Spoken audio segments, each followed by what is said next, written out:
બાદ અમદાવાદ મુંબઈ વચ્ચે દેશની પહેલી બુલેટ ટ્રેન દોડવાની છે અને ત્યારે વડોદરામાં બુલેટ ટ્રેન પ્રોજેક્ટના ડાયરેક્ટર સમગ્ર કામગીરીનું નિરીક્ષણ કરવા પહોંચ્યા હતા. વડોદરા શહેરમાં બુલેટ ટ્રેન પ્રોજેક્ટનો 8 કિલોમીટરનો રૂટ છે, જેમાં 50% કામ પૂર્ણ થયું છે. બુલેટ ટ્રેન પ્રોજેક્ટની કુલ લંબાઈ 508 કિલોમીટર છે અને પ્રોજેક્ટની કુલ કિંમત 1.8 લાખ કરોડ રૂપિયા છે. જાપાનની ટેકનોલોજીથી આખો પ્રોજેક્ટ તૈયાર કરવામાં આવ્યો છે અને અત્યાર સુધી પ્રોજેક્ટના 212 કિલોમીટર વાયકન્ટનું કામ પૂર્ણ કરી દેવાયું છે. બાકીનું કામ પ્રગતિ હેઠળ છે. ગુજરાતમાં સુરત અને આણંદ નજીક ટ્રેક બાંધકામ બેઝ સ્થાપવાની સાથે ટ્રેક નિર્માણ કાર્યની પ્રક્રિયા ચાલી રહી છે. આ પ્રોજેક્ટ માટે કુલ 11 નદીઓ પર પુલ બંધાશે. બુલેટ ટ્રેનને 320 પ્રતિ કલાક કિલોમીટરની ઝડપે દોડાવવામાં આવશે, જેની સ્પીડ વધુમાં વધુ 350 કિલોમીટર સુધી લઈ જવાશે. વર્ષ 2026માં સુરત બિલીમોરા વચ્ચે ટ્રાયલ રન કરવાનો લક્ષ્યાંક રખાયો છે. અમદાવાદથી મુંબઈ વચ્ચે બુલેટ ટ્રેનના 12 સ્ટેશન બનવાના છે, જેમાં ગુજરાતમાં વાપી, બિલીમોરા, સુરત, ભરૂચ, વડોદરા, આણંદ, અમદાવાદ અને સાબરમતી ખાતે સ્ટેશન બનશે, જ્યારે અન્ય સ્ટેશન મહારાષ્ટ્રમાં બનશે. ડિસેમ્બર 2025 સુધી તમામ બુલેટ ટ્રેનના સ્ટેશન બની તૈયાર હશે.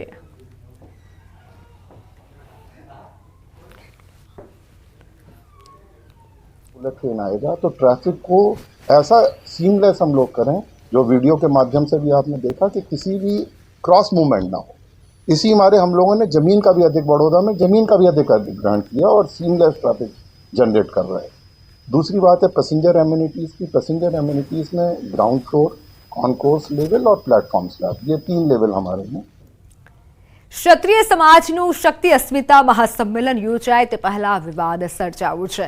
ભાવનગરના યુવરાજ જયવીરરાજસિંહ ગોહિલે સોશિયલ મીડિયા પર ક્ષત્રિય સમાજને સંદેશ આપ્યો છે, જેમાં હું કોઈ સમિતિ કે સમિતિનો ભાગ નથી કે હું કોઈ સમિતિ કે સમિતિ દ્વારા થતા કોઈ પણ કાર્યમાં કે કાર્યક્રમમાં સામેલ ના થવા હોવાનો ઉલ્લેખ કર્યો છે. સમાજના વડીલોના માર્ગદર્શન હેઠળ મારા પૂર્વજોના સિદ્ધાંતો અને મૂલ્યોને અનુસરી મારા સમાજના ભલા માટે સખત મહેનત કરીશ. વધુમાં કહ્યું કે રાજપૂત સમાજની કોઈ પણ સમિતિ તેમના રાજકીય લાભ ખાંટવા માટે મારા પૂર્વજો અથવા મારા પરિવારના વડીલોનો દુરુપયોગ કરી રાજકારણમાં સામેલ ન થાય. મહત્વનું છે, અમદાવાદમાં 20મી ક્ષત્રિય સમાજનું શક્તિ અસ્મિતા મહાસંમેલન યોજાવાનું છે. ત્યારે આવતીકાલે આ ક્ષત્રિય મહાસંમેલન મળવાનું છે. સમસ્ત ક્ષત્રિય શક્તિ અસ્મિતા મંચની જાહેરાત છે, જેમાં પ્રમુખ તરીકે ભાવનગરના મહારાજા વિજયરાજસિંહજી ગોહિલની તાજપોશી કરાઈ હતી. જોકે સંગઠનની બેઠક મળે તે પહેલા જ ભાવનગરના યુવરાજ જયવીરરાજસિંહજીએ ક્ષત્રિય સમાજને સંદેશો આપ્યો છે.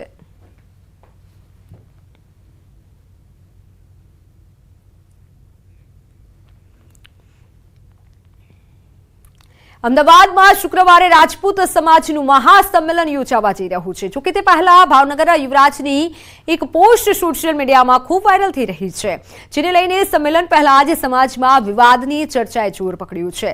ત્યારે આ મામલે ક્ષત્રિય શક્તિ અસ્મિતા મંચના અધ્યક્ષે સ્પષ્ટતા કરી છે.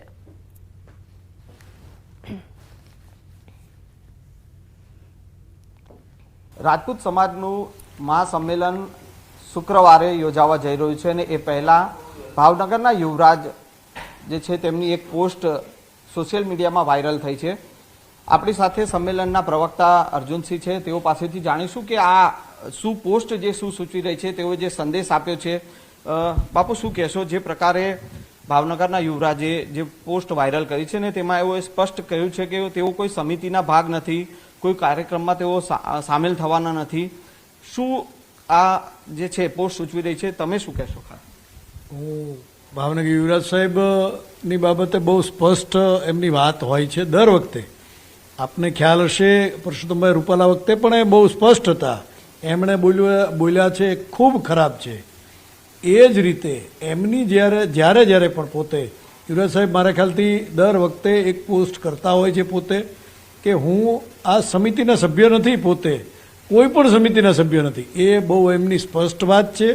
એમની વિચારધારા છે કે હું જ્યારે કોઈ પણ મને પ્રશ્ન કરે ત્યારે હું આ વિચારધારા મૂકું.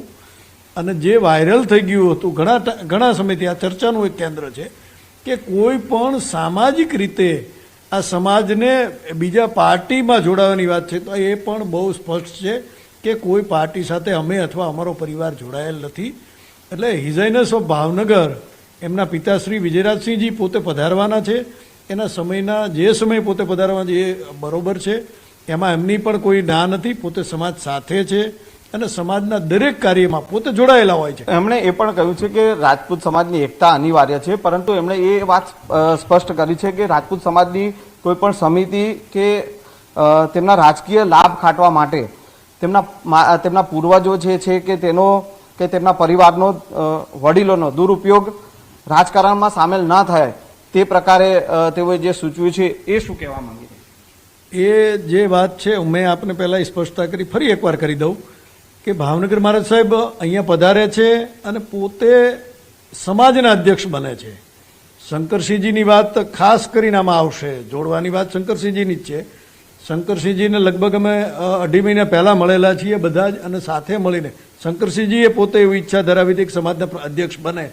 પણ શંકરસિંહજીની પણ સ્પષ્ટ વાત છે, હું પણ જાહેરમાં કહું છું આજે, કે આ જે સમાજની વ્યવસ્થા છે આ કમ્પાઉન્ડની બહાર જેમને રાજકારણના જૂતા રાખવા હોય એ બહાર રાખે. આ સમાજ એક મંદિર છે, આ મંદિરની અંદર રાજકારણના કોઈ પણ જૂતા પહેરીને ન પધારે એવી વિનંતી છે. અને ખરેખર આમાં કોઈ થવા નથી. એટલે અમે બધા જ, શંકરસિંહે પોતે પણ કીધું છે, સ્પષ્ટ કર્યું છે, આની અંદર અમે રાજકારણના જોડા અમારા બહાર રાખવાના છીએ અને મંદિરનું માતમ અમે વધારવાના છીએ. સમાજ એક થાય એની માટે. કેમેરામેન પ્રકાશ દેસાઈ સાથે સંજય ટાંક, ન્યૂઝ 18 ગુજરાતી, અમદાવાદ.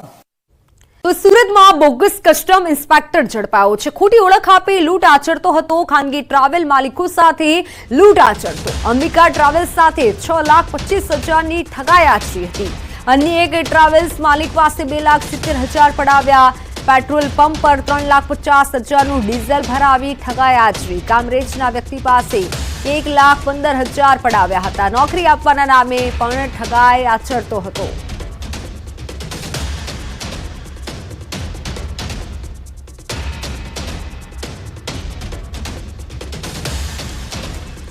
પાટણમાં ચાણસ્મામાં ચોંકાવનારી ઘટના બની. ભુવા સામે પોક્સોની ફરિયાદ નોંધાઈ છે.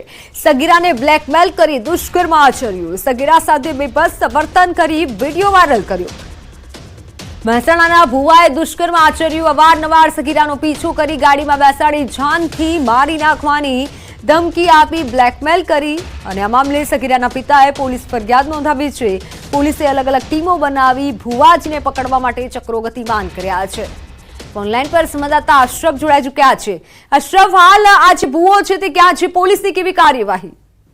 બિલકુલ મિત્તલ, શર્મસાર ઘટના પાટણથી બહાર આવે છે, જ્યાં ચાણસ્મા પોલીસ મથકે બની બેઠેલા ભુવાજી ઉપર પોક્સોની ફરિયાદ નોંધાય છે. સમગ્ર હકીકત એવી છે કે જે ભુવાજી ભગાજી ઉર્ફે શંકરભાઈ ચૌધરી, જો ભુવાજી તરીકે ઓળખાતા, તેઓએ સગીર વયની બાળા સાથે શારીરિક અડફલા કર્યા હતા. તેનો ફોટો અને વિડીયો વાયરલ કરવાની જે સગીર વયની બાળા હતી તેને ધમકી આપી અને અવારનવાર ક્યાંક દુષ્કર્મ આચર્યો છે તેવી પોલીસ ફરિયાદ નોંધાવી છે. મહત્વનું છે કે જે રીતે ડીવાયએસપી સાથે વાત થઈ તે પ્રમાણે ડીવાયએસપી કીધું કે અલગ અલગ પોલીસની 3 થી વધુ ટીમો બનાવી છે અને ભુવાને પકડવાની તજવીજ હાથ ધરી છે. બીજી બાજુ પોસ્કોની સાથે સાથે જે રીતે સોશિયલ મીડિયામાં ફોટો અને જે વિડીયો વાયરલ કર્યા છે તેને લઈને પણ અલગ કલમો લગાવવામાં આવે. એટલે ચોક્કસ કહીએ કે એક શર્મસાર ઘટના કહીએ તો ન નથી, કારણ કે ભુવાજી ધર્મના નામે ક્યાંક લોકો તેમની સાથે આસ્થા જોડાયેલી હતી, પરંતુ આ બની બેઠેલા ભુવા ક્યાંક અન્ય જે સાચા ભુવા હોય છે તેને બદનામ કર્યા. એટલે ચોક્કસ કહીએ હાલ તો જે મહેસાણાના ઉકરતીના જે ભુવાજી હતા તેમના સામે પોક્સોની ફરિયાદ નોંધાઈ છે અને ચાણસ્મા પોલીસ તેમજ